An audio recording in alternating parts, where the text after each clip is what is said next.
இந்த கிறிஸ்துமஸை இன்னும் அழகாக்க காஞ்சிபுரம் SM சில்க்ஸில் 60% வரை சிறப்பு தள்ளுபடி. அருகில் உள்ள ஷோரூமை இப்பவே விசிட் பண்ணுங்க. உச்சத்தை தொட்ட தங்க விலை, மீட்க முடியாத அடகு நகையை விற்பதற்கு இதுவே சரியான நேரம். இனியும் யோசிக்காதீங்க. உங்க தங்க நகைய அதிக விலைக்கு விற்க சிறந்த வழி prime gold hub 9840551787. No compromise. உங்க சைடுலயும் எங்க சைடுலயும். It's a GT promise. GT Holidays, South India's #1 travel brand. ஆதன் நேயர்களுக்கு அன்பு வணக்கம். இன்றைய சிறப்பு நேர்காணலில் நம்முடன் இணைந்திருக்கிறார் மூத்த பத்திரிகையாளர் பாக்கி அவர்கள். சார் வணக்கம். வணக்கம் வினோத். ஒரு நீண்ட இடைவெளிக்கு பிறகு மீண்டும் விஜயிலிருந்து உங்களுடைய விஜயம். ஆமா, திருப்பி விஜயிலிருந்து விஜயம் ஆயிருக்கீங்க. அவருடைய பேச்சு ஈரோடுல இருந்ததை பார்த்திருப்போம், நம்ம எல்லாருமே பார்த்தோம். அதுல அரசியல் ரீதியாக பார்த்தோம் அப்படின்னா ஒரு முக்கியமான ஒரு காயினேஜ் ஒண்ணு இருக்கு. அது குறிப்பா ஜெயலலிதா எம்ஜிஆர் காலத்துல இருந்து அவர்கள் பயன்படுத்திய திமுக எதிர்ப்பை மையமாக வைத்து அதற்கு ஒரு முகப்பு கொடுக்கும் வகையில் அவங்க பயன்படுத்திய வார்த்தை தீய சக்தி அப்படிங்கிற வார்த்தை. இன்று மீண்டும் அதே தீய சக்தி அப்படிங்கிற வார்த்தையை குறிப்பிட்டு திமுகவை குறிப்பிட்டு 2026 தீய சக்தி திமுகவுக்கும் தூய சக்தி தாவேகாவுக்கும் தான் போட்டி அப்படின்னு சொல்லியிருக்கிறார். ஸோ அந்த காயினேஜில் அதுக்கு பின்னாடி இருக்கக்கூடிய அரசியல் என்ன? ஒரே வரியில் சொல்ல போனா அதிமுக வழியில் தாவேகா அப்படி சொல்லு. எப்படின்னா, எம்ஜிஆர் கட்சி தொடங்கிய காலத்திலிருந்து முன்வைக்கப்பட்ட வாசகம் இது, தீய சக்தி திமுக. பிறகு ஜெயலலிதா அம்மையார் பொறுப்பேற்ற பிறகு அவங்களும் இதை வலியுறுத்தினார். தொடர்ந்து ரெண்டு பேருடைய கூர்மையான எதிர்ப்பு திராவிட முன்னேற்ற கழகத்தை நோக்கி தான் இருந்தது. இப்போ அந்த வழி அதிமுக வழியை தாவேகா எடுத்துக்கொண்டிருக்கிறது. அதாவது அதிமுக வழியில் தாவேகா வருதுன்னு கூட நான் இன்டர்பிரேஷன் எடுத்து சொல்கிறேன். இது அவர் கிளாரிட்டி நோக்கி அவர் நகர ஆரம்பித்திருக்கிறார் அப்படின்னு நான் பார்க்குறேன். இன்றைய கூட்டத்தில் முந்தைய காலத்தில் இல்லாத சில அம்சங்களை நான் பார்க்கிறேன். அவருடைய பேச்சு கண்டென்ட் மட்டுமல்ல, நீங்கள் மையப்பொருளாக எடுத்துக்கிறது தீய சக்தி திமுக, தூய சக்தி தாவேகா. அவருடைய நேரேஷன் எப்படின்னா, there will be a fight between DMK and TVK. 2021 சட்டப்பேரவை தேர்தலும் போது பாஜக முன்வைத்த வாசகம் என்னென்னா, இனிமே fight between DMK and BJP. அப்போ தாவேகா உருவாகலை, கட்சியே தொடங்கப்படலை. இப்போ அவர் தொடங்கியிருக்கிறார். என்ன காரணம்னா, திமுக ஆட்சியில் இருக்கிற திமுக மீதான விமர்சனத்தை கூர்மைப்படுத்துவதற்கு. அப்போது அவர் அதிமுக வழி பின்பற்றுகிறார். அப்போ ஏற்கனவே ஆளும் திராவிட முன்னேற்ற கழக ஆட்சியை எதிர்த்து எல்லாரும் களங்காண்பது, இதில் நான் முதன்மையாக இருக்கிறேன்னு நிரூபிக்கிறேன், மறுபடியும் நிறுவ முயற்சி செய்கிறேன். இந்த நகர்வு சரியானது தான், ஆனால் தொடர வேண்டும். இதில் கன்சிஸ்டன்டி தொடர்ந்து இந்த எதிர்ப்பை கூர்மைப்படுத்தணும், இன்னும் அரசியல் பார்வைகளை முன்னெடுத்து வைக்கணும். ஆகையினால இது ஒரு நல்ல நகர்வாக பார்க்குறேன். என்ன காரணம், கண்டென்ட் சொல்லிட்டேன் இல்லையா. அது கரூர் சம்பவத்துக்கு பிறகு, கரூர் சம்பவமே என்ன காரணம், தாவேகா தலைவர் விஜய் கிட்டத்தட்ட பல மணி நேரம் கழித்து தான் அந்த பரப்புரைக்கு வந்தார்னு. அதனால தான் அந்த விபத்து ஏற்பட்டது, அந்த சம்பவம் ஏற்பட்டதுன்னு சொன்ன புகார்கள் நியாயம் கூட. அது தவிர்க்கப்பட்டிருக்குது. அநேகமாக 11 மணிக்கு வர வேண்டியவர் 11:15 கட்சியினோட முன்னணி தலைவர்கள்லாம் பேச ஆரம்பிச்சிட்டாங்க. KS செங்கோட்டையன் உள்பட பேசிட்டாங்க. கரெக்டாக இவர் 11:45 வந்திருக்கார், 11:55 பேச ஆரம்பிச்சிருக்கார். ரெண்டாவது, அவர் எல்லா கூட்டத்துக்கும் வந்தாலும் 5 நிமிஷம் 10 நிமிஷத்துக்கு மேலே அதிகபட்சம் 5 நிமிஷம் 10 நிமிஷம் அப்படின்னு விமர்சனம் உண்டு. அதுவும் மாற்றப்பட்டிருக்கிறது. அரை மணி நேரம் 35 நிமிடம் பேசியிருக்கிறார். ரெண்டாவது. மூன்றாவது, கரூர் சம்பவத்தில் என்னன்னா, தொண்டர்கள் பற்றி அவர் கவலைப்படலை, அல்லது தொண்டர்கள் அல்லது ரசிகர்கள் எப்படி வேணும் வச்சுக்கலாம். இந்த முறை பல அசம்பாவிதங்களை தவிர்ப்பதற்கான ஒரு மெச்சூரிட்டியை நோக்கி அவர் விஜய் செல்கிறார் என்பதற்கு 2 உதாரணம். யாரோ ஒரு கட்சி தொண்டர் இந்த கம்பத்தில் ஏறுறாரு, தம்பி இறங்கு அப்படிங்கிறார், பேச்சை நிறுத்திடுறாரு. நிறுத்தி இறங்கு, நீ இறங்குனது பிறகு நான் பேச்சை தொடர்வேங்கிறார். அந்த பையன் ஏதோ ஃப்ளையிங் கிஸ் கேட்குறான் போலுக்கு, அதெல்லாம் சினிமாக்காரங்களுக்கு உண்டானது, நீ இறங்கு அப்புறம் ஃப்ளையிங் கிஸ் பண்ணுறேன் அப்படிங்கிறாரு. இறங்கி அந்த பையன் இறங்குறத காமிக்கிறாங்க, காணொலியில் பார்க்குறேன். இறங்கிட்டான், அதுக்கப்புறம் ஃப்ளையிங் கிஸ். அந்த ஃப்ளையிங் கிஸ்ஸு இந்த ஆர்டின்னு காட்டுறதெல்லாம் சினிமாக்காரன் பழக்கம். அது அவர் இன்னும் கொஞ்ச நாள் ஆச்சுன்னா அரசியல் முழுமையான அரசியல்வாதியாக இருந்தால் தான் அதை விடுவார் அப்படின்னு நான் நம்புகிறேன். பின்னாடி எப்படி தெரியாது. இது 2வது. 3வது, கூட்டம் முடிஞ்ச உடனே நான் இன்னும் கண்டென்ட்டுக்கு வரல, அவர் பேசின பேச்சு உரையாற்றல். கூட்டம் முடிந்த பிறகு அனைவரும் பாதுகாப்பாக திரும்புங்க, நீங்கள் தான் எனக்கு முக்கியம் என்கிற கருத்தை சொல்கிறார், வலியுறுத்தி சொல்கிறார். சேஃபாக போங்க, நீங்கள் பாதுகாப்பாக போகணும், அதுதான் எனக்கு தெரியணும். ஸோ கரூருக்கு முந்தைய விஜய் இப்போது இல்லை, கரூருக்கு பிந்தைய விஜயாக இருக்கிறார். இதை விட நான் பல தளங்களில் சொல்கிறது, இவர் கட்சி தொடங்கி இவ்வளவு காலத்தில் அரசியல்வாதிகள், மூத்த அரசியல்வாதிகள் யாரையுமே பக்கத்தில் வச்சுக்கல. இப்போது செங்கோட்டையன், நாஞ்சில் சம்பத் கூட வந்திருக்காரு போன்ற அரசியல் அனுபவஸ்தர்கள் அவருடைய யோசனைகள் கேட்பார். இதுவரை இந்த அணுகுமுறைகள் ஒரு பாசிட்டிவாக ஒரு அரசியல்வாதியாக அவரை நகர்த்துவதற்கான வழிகளாக எனக்கு தெரியும். இதுல இப்போ அவர் பேசிய பேச்சுல ரொம்ப முத்தாய்ப்பாக இருந்த விஷயங்கள் அப்படிங்கிறது பார்த்தோம் அப்படின்னா, வழக்கம் போல அந்த மாவட்டத்துக்கு போனா அந்த மாவட்டத்தில் இருக்கக்கூடிய பிரச்சனைகளை ஹைலைட் பண்ணி பேசுறது. 2வது, திமுக மீதான அந்த ஊழல் குற்றச்சாட்டு, இந்த விஷயங்களை மையப்படுத்தி பேசுறது. அதுல அவர் பாலிசி ரீதியா ஒரு விஷயம் சொன்னார். இலவசம் அப்படின்னு சொல்லிட்டு, நான் மக்கள் பணத்துல இருந்து மக்களுக்கு பண்றதை நான் இலவசமா பார்க்கல, நீங்க ஓசின்னு சொல்றீங்க, என்ன கேட்க ஆள் இல்லைன்னு நினைச்சீங்களா அப்படின்னு சொல்லிட்டு அவர் சொன்னது. அப்படிங்க டைரக்ட் டிஎம்கே அட்டாக்கு ஓசி யார் சொன்னார் நமக்கு தெரியும். ஸோ இப்போ அந்த பாலிசியில் அவர் இருக்கக்கூடிய அந்த நிலை இருக்குல்ல, இது எதை நோக்கி எப்படி பார்க்கறது? இது நான் எப்படி பார்க்குறேன்னா, கடந்த காலத்தில் இந்த மாதிரி ஒரு தரவுகளில் ஒரு முழுமை கிடையாது, அறகுறையாக இருந்த சம்பவங்கள்லாம் உண்டு. உதாரணத்துக்கு நாகப்பட்டினத்தில் அவர் பேசும்போது இங்கே ஒரு பல்கலைக்கழகம் வந்துதான் கேட்டார். ஏற்கனவே நாகப்பட்டினத்தில் ஒரு பல்கலைக்கழகம் இருக்குது அப்படிங்கிறது கூட தெரியாமல், அதாவது தரவுகளை சரிபார்க்கவ அல்ல சரியான தரவுகளை அவர்கள் தருவதற்கான ஆலோசகர்கள் இல்லை. இப்போது நிலவை மெல்ல மெல்ல மாறுது. நான் பல தளங்களில் சொல்லியிருக்கேன், நேர்காணல்களையோ விவாதங்களையும் சொல்லியிருக்கேன். அவருக்கு, அதாவது புரட்சித் தலைவர் எம்ஜிஆர் கட்சி தொடங்கிய போது அவரோடு நடிகர்கள் PS வீரப்பா, MN நம்பியார்லாம் இல்லை, அரங்கநாயகம், பண்டுட்டியார், நாஞ்சில் மரகன் போன்ற அரசியல்வாதிகள் இருந்தாங்கன்னு சொன்னோம். அதனால தான் அவர் அரசியல் கட்சியை முழுமையாக சிறப்பாக செம்மையாக நடத்த முடிஞ்சது. விஜயகாந்த் கூட கட்சி தொடங்கிய போது பண்டுட்டியார், முல்லைவேந்தன் போன்ற அரசியல் தலைவர்களை இழுத்துக்கிட்டாரு அப்படின்னு சொன்னேன். விஜய் அது இதுவரையில் இல்லை. இந்த ஓராண்டுக்கு மேலே அவர் கட்சி தொடங்கியாச்சுல்ல, இதுவரை இல்லை. இப்போது அரசியலில் அனுபவம் வாய்ந்த, நான் அண்டர்லைன் பண்ண அனுபவம் வாய்ந்த செங்கோட்டையன், நாஞ்சில் சம்பத் வந்திருக்காங்க. இன்னும் சில பேர் வருவார்கள்னு பேசியிருக்காங்க. இன்னைக்கு கூட்டத்திலே அவர் பேசியிருக்காங்க. யார் வருவாங்கன்றது யூகம். அதுவரையில் நாம் என்ன ஒன்றா பேசுகிறோம், அதிமுகலேருந்து வராங்க, காங்கிரஸ்லேருந்து வர்றாங்க, பிஜேபியிலேருந்து வர்றாங்க, எதில் வர்றாங்க, அது நம்ம சொல்ல முடியாது. ஆனால் ஸோ அவர் திறந்த மனத்தோடு இருக்கார். இனிமே இவங்க பேச்சு கேட்டதை விட நல்ல அரசியலில் முதிர்ந்தவர்கள், பக்குவப்பட்டவர்கள், அனுபவம் வாய்ந்தவர்களுடைய ஆலோசனை கேட்டு செயல்படணும் என்பதனுடைய விளைவு தான் இன்றைக்கி பேச்சில் அவர் எந்த விதத்தில் தரவுகளில் குறைகள், மிஸ்டேக் எதுவும் பண்ணலை, ஃபேக்சுவல் எரர் இல்லை, தகவல் பிழைகள் எதுவும் இல்லை. மாறாக அவர் சொல்ல வந்தது கரெக்டாக சொல்லியிருக்காரு. இப்போ உதாரணத்துக்கு நீங்கள் சொன்ன மாதிரி மக்களுடைய நிதியிலேருந்து நீங்கள் நலத்திட்டங்களை உருவாக்கி நலத்திட்டங்களுக்கு மக்களுக்கு போய் சேருது. ஆனால் ஓசின்னு சொல்லாதீங்க, அசிங்கப்படுத்தாது. அதாவது நீங்கள் நலத்திட்டம் கொடுத்துட்டு ஓசின்னு சொல்லி அசிங்கப்படுத்தாதீங்கன்ற மாதிரி பேசியிருக்காரு. கரெக்ட், அசிங்கப்படுத்த பயன்படுத்தினார். மக்களை அதாவது இன்சல்ட் செய்வது, அசிங்கப்படுத்துவது, அதை தவறு என்று கட்டிக்கிறார். ஸோ இலவசம்ன்ற திட்டத்தை வச்சுக்கிட்டு நீங்கள் மக்களை இழிவுபடுத்தாதீர்கள் அப்படிங்கிறார். இன்றைக்கி அவரோட பேச்சில் நிறைய லாஜிக் இது நான் பார்க்குறேன். உதாரணத்துக்கு நான் காஞ்சிபுரத்தில் என்னென்ன பேசணுனோ அதெல்லாம் சரியானது என்று எஸ்டாப்ளிஷ் பண்ணுறேன். உதாரணத்துக்கு ஒவ்வொரு வீட்லேயும் ஒரு பட்டதாரி எங்களை ஆட்சி அமைச்சா வருவாங்க, உருவாக்குவோம் அப்படின்றார். அதுக்கு ஆளுங்கட்சியினர் கிண்டல் பண்ண, ஏற்கனவே எல்லாம் பட்டதாரிகள் இருக்காங்க அப்படின்னு ஆளுங்கட்சியினர் தாவேக்காவை நோக்கி விமர்சிக்கிற போது அதுக்கு பதிலடி கொடுக்குற மாதிரி 207 பள்ளிக்கூடங்களை முன் எந்த ஆட்சின்னு கேட்குறாரு.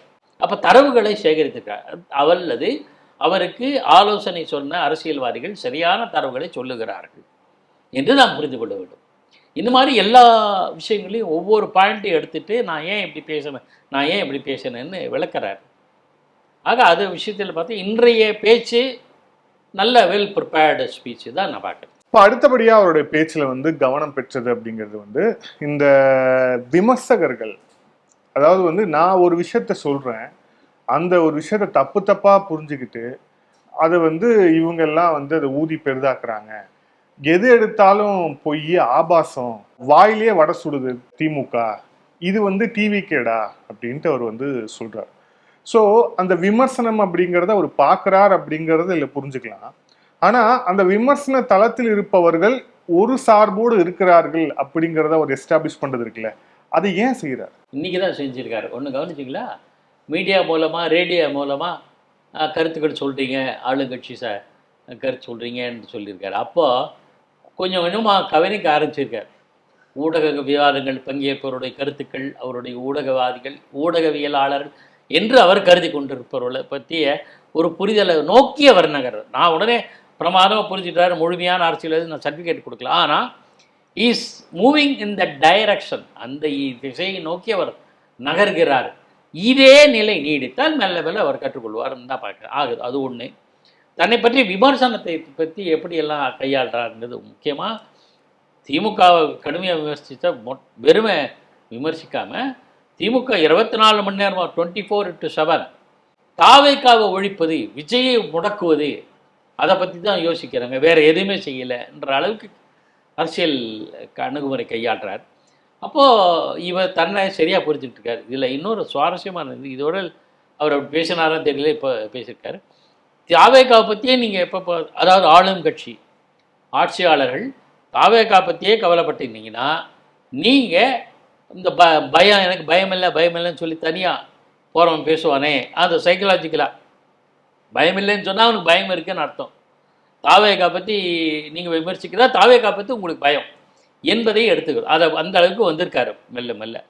ஸோ இந்த இன்னைக்கு பேசின கண்டென்ட்டில் வந்து ஓரளவு அந்த அரசியல் திசையை நோக்கி நகர்வதற்கு பதிலீடு கொடுக்க தெரிஞ்சிருக்காரு. முன்னெல்லாம் வெறுமை பேசியிருக்காரு. இப்போ திமுகவோ ஆட்சியாளருக்கு அவர்கள் யாரை எதிரின்னு நினைக்கிறாரோ, அரசியல் எதிரி, கொள்கை எதிரின்னு சொல்கிறாரு. பியூட்டி என்னென்னா, கொள்கை எதிரியை பற்றி அதிகமாக சொல்லலை. கொள்கை எதிரி பாஜகன்னு சொல்கிறார். கேள்வி கூட நமக்கு கொள்கை எதிரி யார், பாஜகன்னு சொல்கிறாங்க, அவ்வளோதான், அதுக்கு மேலே இல்லை. களத்தில் இருப்பவர்களோடு தான் அப்படின்னு சொல்கிறார். அது யாரை குறிப்பிட்றார்? அதுதான் முக்கியமான கேள்வி. ஏன் அப்படின்னா, களத்தில் இருப்பவர்கள் அவர்களை மட்டும்தான் விமர்சிப்போம், நாங்கள் வந்து எல்லாரையும் விமர்சிக்கணும் அவசியம் இல்லை அப்படின்னு. ஸோ களத்தில் இல்லைன்னு அவர் மீன் பண்ணது, மெயின் ஸ்ட்ரீம் மீடியா பார்க்கும்போதே வந்து அவங்களே போட்டது என்னன்னா, சீமானை மறைமுகமாக விமர்சனம் செய்கிறார் அப்படின்னு ஒரு பாட்டு இருந்துச்சு. இன்னொரு பக்கம் ஒரு பிராடா பார்த்தோம்னா, ஒரு அதிமுகவே அவர் சொல்றாரோ அப்படிங்கிற அந்த ஒரு சந்தேகமும் இருக்கு. ஸோ களத்திலேயே இல்லாதவங்க அப்படின்னு அவர் மென்ஷன் பண்ணது நாம் தமிழரையா இல்லை அதிமுகவையா? It is an interpretation. அவங்களுக்கு தோணுகிற வியாக்கியானம் தான் பார்க்குறேன். சீமான் களத்தில் இருக்காரா இல்லையா? தேர்தல் களத்தில் இருக்காரு, தொடர்ந்து போட்டிடுறாரு, தொடர்ந்து நேர்காணல் கொடுக்குறாரு, தொடர்ந்து செய்தியாளர்களை சந்திக்கிறார், தொடர்ந்து பொதுக்கூட்டங்களில் பேசுகிறாரு, சர்ச்சைக்குரியதாக விமர்சிக்கப்பட்டாலும் அவர் பேசுகிறார். அதிமுக இன்னைக்கு கூட அதிமுக கிறிஸ்மஸ் விழா கொண்டாடுற அதில் எடப்பாடி பேசுகிறாரு, பரப்புரையில் கலந்துக்கிறாரு, செய்தியாளர்களை சந்திக்கிறாரு, நிறைய கூட்டங்களில் பேசுகிறார். ரெண்டு பேருமே களத்தில் இல்லைன்னு சொல்ல முடியாது. களத்தில் இருப்பவங்க பற்றி நான் கவலைப்படலாம், பாஜக கூட நம்ம இன்டர்பிரேஷன் எடுத்துக்கலாம். முன்பு அண்ணாமலை இருந்த அளவுக்கு இப்போது இல்லை என்றாலும் அவர்களும் களத்தில் இருக்காங்க. ஸோ யார் களத்தில் இல்லை அப்படிங்கிறது கேள்வி வருது. இல்லை, களத்தில் இல்லைங்கிறது மென்ஷன் பண்ணுறது ஒருவேளை நான் போட்டியில் இல்லைங்கிற சொல்கிறேன். நான் என்ன கருதுறேன்னா, தேர்தல் அவர் எந்த தேர்தலை கொள்ளுகிறார்? சட்டப்பேரவை தேர்தல். சட்டப்பேரவை தேர்தல்னா மாநில கட்சிகள் மாநிலங்களில் வலிமையாக இருக்கிற கட்சி தான். இப்போ நடக்கிற தேர்தலில் வந்து பாஜக ஆட்சியை பிடிக்கணும்னு போட்டியிடாது. அவருக்கு ஆட்சிக்கு வந்த பிறகு என்ன மாற்றங்க, அரசியல் ட்ராமா நாடகம் எப்படி நடக்குது அது வேறு, அது நமக்கு தெரியாது. இப்போது எந்த பாஜக தலைவரும் பாஜக தான் ஆட்சி பிடிக்கும்னு யாரும் சொல்லலை. அண்ணாமலை இருந்தவர் கூட சொன்னாங்க. அவங்களுக்கு ஒரு லட்சியம் வந்து, ஒரு குறிக்கோள் இருந்தது, ஒரு கொள்கை இருந்தது, இலக்கு இருந்தது, அதில் மாற்று கருத்து இல்லை. ஆனால் இந்த முறை பாஜக, ஏன்னா பாஜகவுடைய நோக்கம் வந்து பார்லிமெண்ட் தான். அடுத்த முறை மக்களவை தேர்தலில் கூடுதல் இடங்களை கைப்பற்ற வேண்டும் என்ற எண்ணம் இருக்கலாம், அது இயல்பு தானே, தேசிய கட்சி. அதனால் ஸோ களத்தில் இல்லாதது பாஜகன்ற மெயின் பண்ணியிருக்கலாம். களத்தில் இல்லை என்பது என்னன்னா, சட்டப்பேரவை தேர்தலில் யார் களத்தில் இருக்காங்க? திமுக எதிர்க்கிற பல கட்சிகளில் உண்டு, பாஜக மாற்றுக்கிறது இல்லை. ஆனால் களம் அப்படின்னு பார்த்துக்கிட்டீங்கன்னா, நாம் தமிழர், அதிமுக தலைமையிலான தேசிய ஜனநாயக கூட்டணி, தாவேகா, திமுக, 4 தான். 4 முனை தானே பேசுகிறோம், 4 முனை போட்டி தானே பேசுகிறோம், 5 முனைன்னு பேசலையே. அப்போ 4 முனைனா யார்? தாவேகா, நாம் தமிழர், அதிமுக தலைமையிலான தேசிய ஜனநாயக கூட்டணி, அப்படியே சொல்கிறேன், திமுக கூட்டணி. இப்போ 4 தானே. அப்போ களத்தில் யார் இருக்காங்க? இந்த 4 கட்சிகள், அதிமுக, நாம் தமிழர், திமுக, தாவேகா இருக்குது. களத்தில் இல்லாதவங்களை பற்றி பக்கவில்லை. ஏன்னா இதை ஏன் அவர் சொல்கிறாருன்னா, ஒரு டிஃபென்ஸ். தமிழ்நாட்டில் பிஜேபிக்கு எந்த அளவுக்கு செல்வாக்கு ஆதரித்தா அதுக்கான இது எந்த அளவுக்கு நமக்கு இடம் கிடைக்கும், வெற்றி பெற முடியுங்கிறது ஒரு பார்வை இருக்கலாம். ஒன்று, ஏற்கனவே டிக்ளேர் பண்ணிட்டாங்க கொள்கை விரோதின்ட்டு, கொள்கை எதிரின்னு சொல்லியாச்சு. ஸோ அவங்கள பற்றி நான் கவலை இல்லை, கண்டுக்கலை. இப்போ ஒன்றும் கண்டுக்கலை. மக்களவை தேர்தலில் அடுத்த முறை மக்களவை தேர்தலில் போட்டியிடும் போது விஜயினுடைய நிலைப்பாடு என்னன்னு பார்த்துக்கலாம். அப்போது இதோ கண்டுக்கலை, கண்டுக்காமல் இருக்கோம். இதில் இன்னொரு சூசகம் இருக்குது நான் பார்க்குறேன். ஏனென்றால் செங்கோட்டையன் போன்ற மூத்த அரசியல் தலைவர்கள் அவர் பக்கம் இருக்கிறதுனால 2-3 விஷயம். ஒன்று, கொங்கு மண்டலத்தை தேர்ந்தெடுத்தது. 2வது, களத்தில் நீங்கள் சொன்ன மாதிரி களத்தில் இல்லாதவர்கள் அப்படிங்கிறதுனா, நாளை இது தேர்தலில் வெற்றி தோல்வி எப்படி அமையும் தெரியாது. ஒருவேளை தாவேகாக்கு அறுதி பெரும்பான்மை இடம் கிடச்சுன்னா அவங்க ஆட்சி அமைப்பாங்க.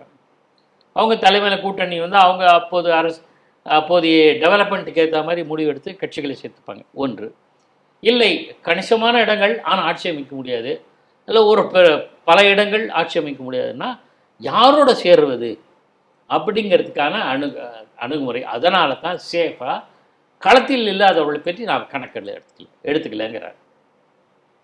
அப்படிதான் நான் புரிஞ்சுக்கிறேன். இதுல முதலமைச்சர் ஸ்டாலினை மையப்படுத்தியும் விமர்சனம் இருந்தது. குறிப்பா வந்து இங்க வந்து எஜுகேஷன் எல்லாருக்கும் கொடுத்தாச்சுன்னு சொல்றாங்க, இங்க வந்து எல்லாருக்கும் வந்து வீடு கொடுத்தாச்சுன்னு சொல்றாங்களே, கொடுத்தாங்களா அப்படின்னா அவருடைய தொண்டர்கள் வந்து இல்ல அப்படிங்கிறாங்க. கேக்குதா அப்படின்னு சொல்லிட்டு முதலமைச்சர் ஸ்டாலின் தான் அவர் வந்து குறிப்பிடுறாரு அப்படிங்கிறத பாக்குறோம். இதுக்கு முன்னாடி இளைஞரணி சார்பில் நடைபெற்ற அந்த கூட்டத்துல கூட மறைமுகமாக கொள்கையற்ற கூட்டணி அப்படின்ட்டு வந்து கொள்கையற்ற ஒரு கட்சி அப்படின்னு விஜய் தான் வந்து விமர்சிக்கப்படுது அப்படிங்கிறத பார்க்குறோம். ஸோ இப்போ இந்த 2 விஷயம் இருக்குல்ல, இது எப்படி எடை போடுறது? திமுக முதலமைச்சரை அட்ரஸ் பண்ணுறது மூலம் தன்னுடைய எதிர்ப்பை இன்னும் நான் உறுதியாக இருக்கேன், நான் வந்து கரூர் சம்பவத்துக்கு பிறகு நான் தளர்ந்துட்டேன்னு நினைக்காதீங்கன்ற மெசேஜ் தான் நான் பார்க்குறேன். டார்கெட் பண்ணுறதுக்கு காரணம் அது ஒன்று.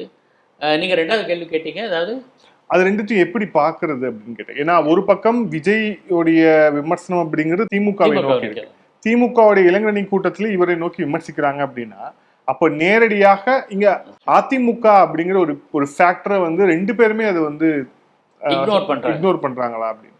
இல்லை, அப்படி இருக்கலாம். அது இப்போதைக்கு அதான் நான் மறுபடியும் ஏற்கனவே சொன்ன பதில தான் ரீட்ரேட் பண்ணுறேன். எப்படின்னா, திமுகவினுடைய இளைஞரை தன்னை டார்கெட் பண்ணுறது மூலம் அது சரிசமமான வயது உள்ளவர்கள், உதயநிதியோ அண்டு விஜயோ சினிமாவிலே இருந்தாங்க, இது ஒன்று அரசியலுக்கு வந்திருக்காங்க, அந்த இணையானவர்கள் ஒன்று. 2வது, அதிமுகவை பகைத்து கொள்ளவும் இல்லை, உறவாடவும் இல்லை. 2த்திலையும் ரொம்ப கேர்ஃபுல்லாக இருக்கு. சேஃபாக விளையாடுவோம்.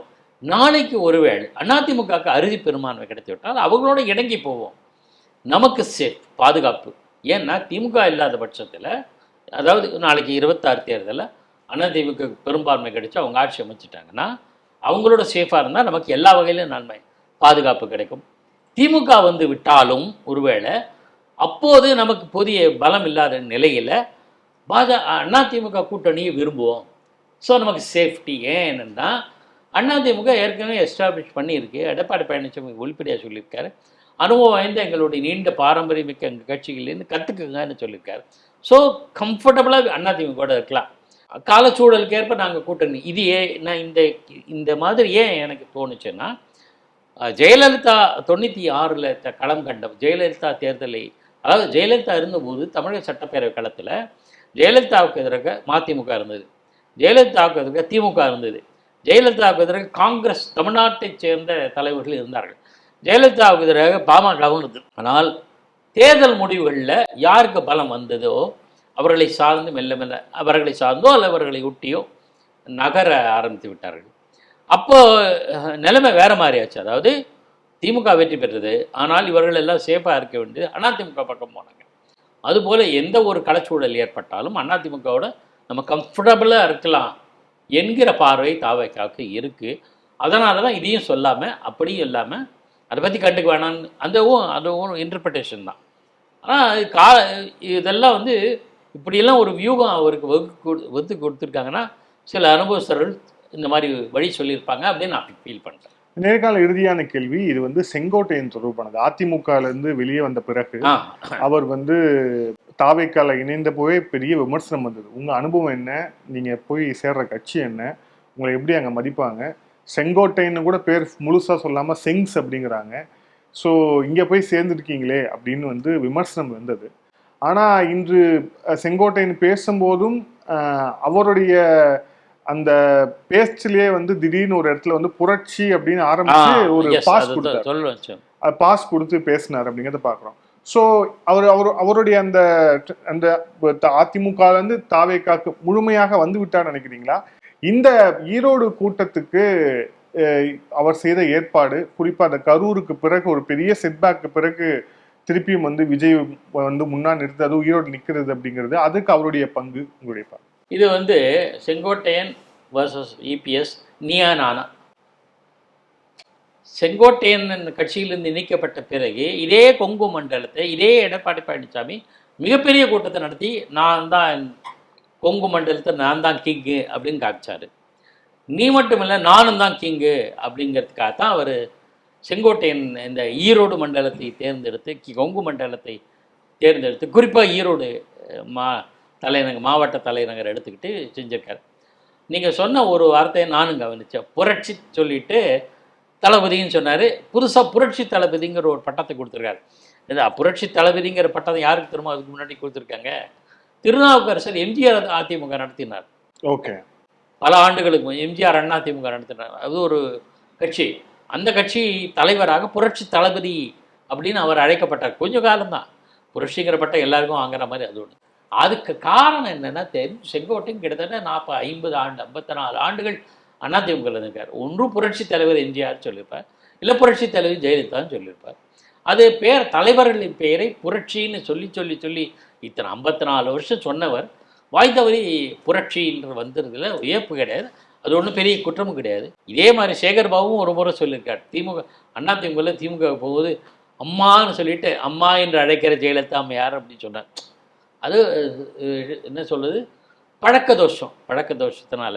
கருப்பசாமி பாண்டியன் கூட அதிமுகவில் நீக்கப்பட்ட பிறகும் ஜெயலலிதாவை அம்மானு சொல்லியிருக்கார். அது பழக்க தோஷம். அதில் வந்து பெரிய குறையாக நினைக்கல. ஆனால் அதை சொல்லிட்டு அதை சமாளிச்சுட்டு விஜயை வந்து தளபதின்னு தான் எல்லாம் அழைப்பாங்க, புரட்சி தளபதினு ஒரு பட்டம் கொடுக்குறார்.